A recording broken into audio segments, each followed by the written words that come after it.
Hi there, this is Sifu Slim, and I'm really excited today because I'm into wellness and I did a full workout this morning out in nature in the shade. It was gorgeous. Already got lots of vitamin D yesterday, so I'm feeling great. And I've got a guy who's very special in my wellness program, and I wrote a little song for him this morning. It goes something like this. Dr. Rook, will you do the fandango? Thunderbolt and lightning, very, very frightening me. Galileo. Come on in here, Galileo. He's the Galileo. The Galileo of wealth of knowledge. I couldn't call him just a wellness guy, but a wealth of knowledge, which has been really helpful in my intellectual development, my wellness development, lots of other things we talked about over the years. So say hi to everybody, and where are you from, Dr. Rook? Yeah, I'm Dr. Tom Rook, and specialist in natural medicine, currently in Santa Barbara.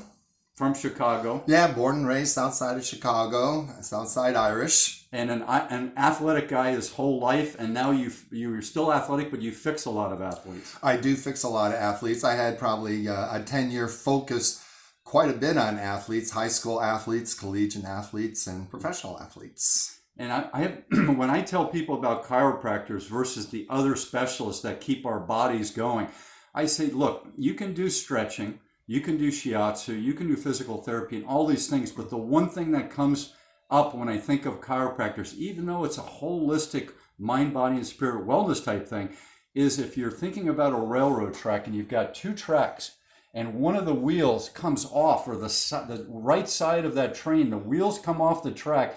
Chiropractics, I believe, is probably the quickest way to get those wheels back on the track. I don't know if that's something you've heard before using the train analogy, but that's what I think of when I think of some part. That certainly would work. The basis of chiropractic is that the nerve system controls and coordinates all the functions of the body. So if there's a misalignment in the communication between the brain, the nerve system, and whatever the target is, whether it's an organ or whether it's a muscle, if you can align the spine and take the pressure off, allow the communication to happen, better information in, better information out, you get better. So the kinetic chain, we certainly want our chain to work. And so if you tweak one thing in the neck, like you get a blow to the head and it takes our neck out of alignment, it can affect things all the way down to our toes, correct? Oh, that's absolutely true. Funny you should mention that, but I have a young lady who just graduated from grammar school, and she's been having problems with her neck.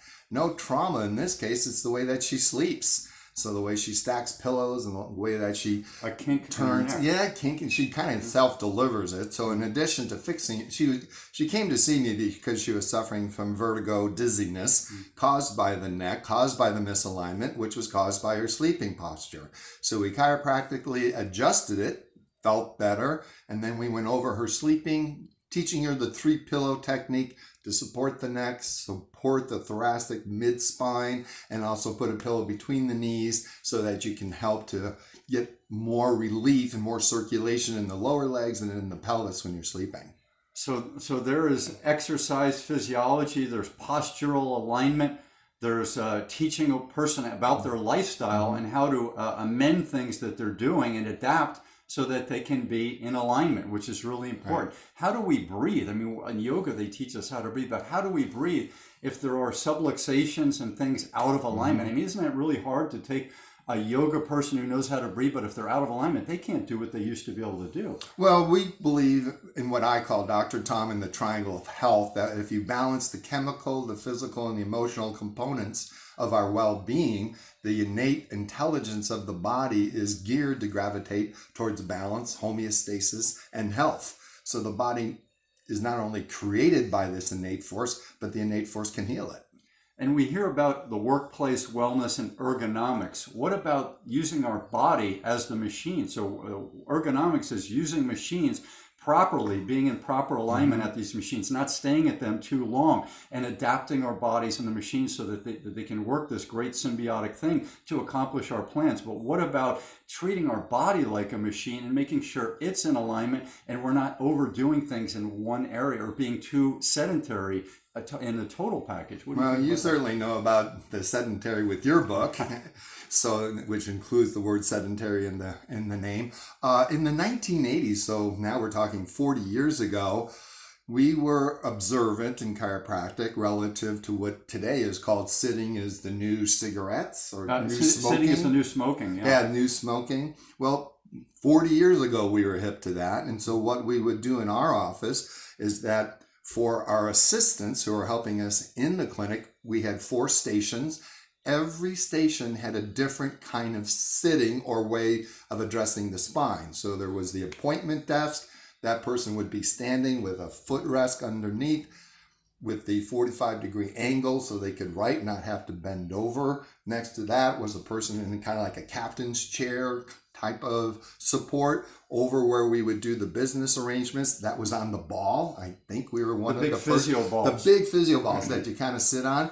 Requires a lot of proprioceptive and core interaction in order to stay balanced on. So we had all these things going 40 years ago in our office. You were varying your thing, unlike somebody on a milk station milking a cow all day. In the old days, if you go back to 1820, they weren't doing that all day. It wasn't this mass production, so they had to get milk in the morning, and after that, they'd take the bucket and go hand it to the missus, perhaps, or the missus of milking, go hand it to the eldest daughter, and they'd take care of that. And then there's the next thing with the cow, and the next thing with a lot of different movement, not stuck in a tractor all day long. If you're working with horses, they're moving and changing things all the time. You're going through fields, maybe up and down hills. You're changing your positions. You're not sedentary when you're in a horse-drawn carriage, you're in a horse-drawn plow, whatever, back in the time. So things have changed in the last 60 years for this efficiency, and it's actually detrimental to us efficiency, isn't it? Well, the research that I've read said that we as humans are designed to sit 4 hours a day. Max. Yeah. So that's enough for eating, enough for transportation, enough to get around. So we strain ourselves, tremendously. And it's nice that the science is catching up 40 years later to show, I think in California, that sitting at the computer is still the number one cause of worker comp claims. The carpal tunnels, the epicondylitis in the elbows, the neck pains, the degeneration on the neck. Migraines, the deterioration of vision from looking at those screens for so many hours. So, we intervene in our ability to help those people. Some people are in those kinds of jobs where they're sitting more than 4 hours a day. That's pretty common if you look at what you do at school and, of course, what most people do for work. So, that's the cause of a lot of spinal problems. It's great that chiropractic can help. We definitely intervene in terms of our adjustments and also go through all those different postural things that you can do at work. Would you say that you are a wellness and a healing person who just happened to specialize in chiropractics, or is chiropractics a huge part of who you were supposed to be? Well, I am a doctor of chiropractic, but I also went to naturopathy school. I went to acupuncture. I went to Oriental medicine. I'm certainly skilled in nutrition, herbology, homeopathy. Those are all part of what I would call natural medicine. And I became a chiropractor for 2 reasons. One is that I love to heal with hands. Hands-on healing is just fantastic, and it's been around forever. Sensory thing off of my body when you're working there, so you know what to do with it. Well, let's just put it this way. I can get a lot of information from having my hands on a patient and reading their meridians and reading the aura and reading the electromagnetic energy in the body that you can't get from a lab test, that you can't get from an x-ray, that you can't get from an MRI. That's impossible. You can't get what we can get through chiropractic, and chiro is the Greek word for hands. The healing and diagnosing using the hands. And it goes back all kinds of civilizations for thousands of years. Egyptians, anytime there was somebody hurt and somebody could fix them, that person got recognition in that group of people, correct? Right, exactly. And then the second reason I became a chiropractor, and this goes back, I went to school in 1976 to get started, is because chiropractors had such political will. You don't see it in naturopathy. I'm sorry. You don't see it in Oriental medicine. You don't see it in acupuncture. They're not up lobbying Sacramento. They don't have a strong presence in Washington, D.C., but chiropractors did. And that got me excited. So in 1976, when chiropractors sued the AMA and won the right to practice, that opened the floodgates for all natural healing. So if you go and take a nutritional supplement, see your acupuncturist, see your counselor, Thank chiropractic that you don't have to have a prescription from an MD to see all of that or to consume those nutrition. I love all those disciplines for healing, but in terms of the political will to stand for the right of an American to choose natural medicine for their body and their family, thank chiropractic. That's where it came from. And we're not saying that all chiropractors are good, bad, or in between. You do have to do your own diligence. You have to see with whom you work. Dr. Tom probably has friends that he doesn't go to see, but he's got people who aren't his friends that he goes and sees for different wellness things. Is that an accurate statement? Well, I'm certainly well connected for my own health and well-being, and I'm doing very healthy. I'm very happy. I'll be knocking on the door of 70 years old pretty soon, and I got what I need to have a happy and successful. By the way, both of my parents have been under chiropractic care, of course, for 40 some years. They're in their 90s, no pain, no suffering, not taking a whole lot of pharmaceuticals, one or two when they need it for short-term kinds of treatments. But I look at my parents compared to the population of their family, my aunts and uncles, who got all this great medical care covered by insurance, and their deaths have been horrible, suffering, terrible, surgeries, side effects, awful stuff. Just Non-natural awful lifestyle stuff. and healing. I just really, one of my happiest acknowledgments of being a chiropractor is assisting my parents in aging and now getting towards the exit of their life with no pain, no suffering.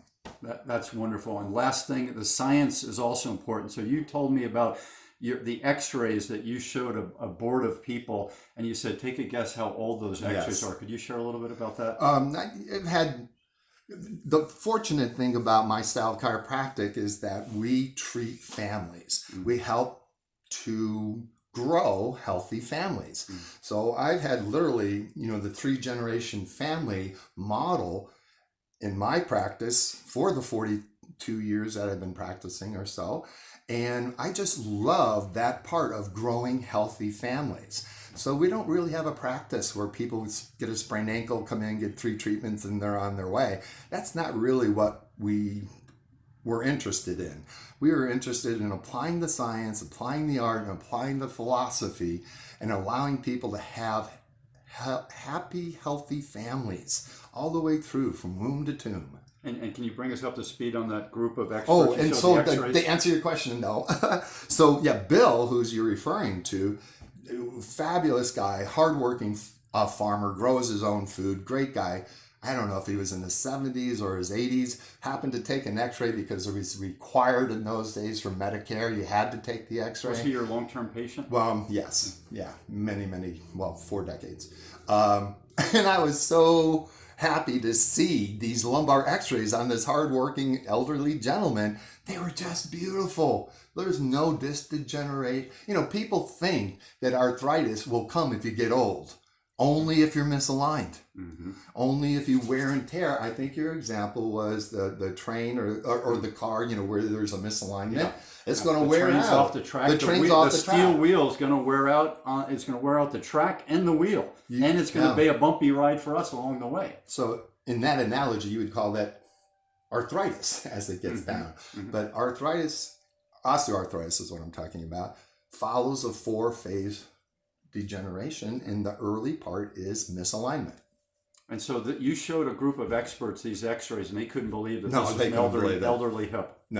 No degeneration, no arthritis, beautiful lumbars, nice disc spaces, good curve in the lumbars, and he's still working these amazing hours because he loves it. Well, that's what he does. We will be back with more updates on the healthy wellness models in the future. Dr. Tom Rook, do you have a website? I got a new one because I just moved locations, so I got to get a new one. Okay, new one coming up. Dr. Tom Rook, chiropractor, very available on the internet. And Sifu Slim at sifuslim.com, author of The Aging Athlete and Sedentary Nation. And please give us a thumbs up, and be healthy and well, and enjoy life. Aloha. Aloha.